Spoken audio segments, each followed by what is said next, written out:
Pen, அப்புறம் இப்படி ஏதாவது ஒரு ஸ்டிக்கி நோட்டோ, அப்படி இல்லைனா ஏதாவது ஒரு பேப்பரோ, அப்படி இல்லைனா இப்படி ஏதாவது ஒரு குட்டியாக நோட் புக் இருந்துச்சுன்னா கூட வச்சுக்கலாம். இது எதுவுமே இல்லாட்டினா நம்ம வீட்டில் சின்ன பசங்களோட நோட்டில் எக்ஸ்ட்ராவாக பேப்பர்ஸ் இருக்கும்.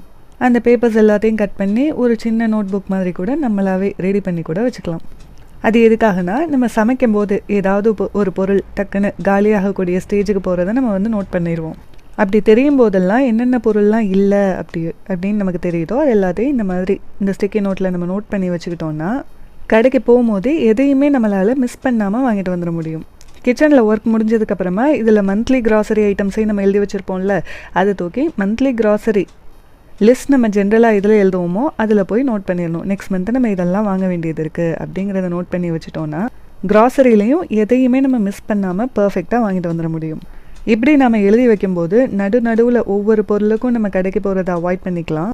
அப்படி ஒவ்வொரு பொருளுக்காக கடைக்கு போகும்போது அந்த பொருளை மட்டுமா வாங்கிட்டு வருவோம், அதோடு சேர்ந்து ஏதாவது ஒரு ஸ்நாக்ஸ் ஐட்டமோ அப்படி இல்லைனா வேறு ஏதாவது தேவையில்லாத பொருளையும் வாங்கிட்டு வரதுக்கு சான்ஸ் இருக்குது. அந்த மாதிரியான அன்னெசரி எக்ஸ்பென்ஸையும் நம்ம இப்படி ப்ராப்பராக நோட் பண்ணி வைக்கும்போது அவாய்ட் பண்ணிக்கலாம்.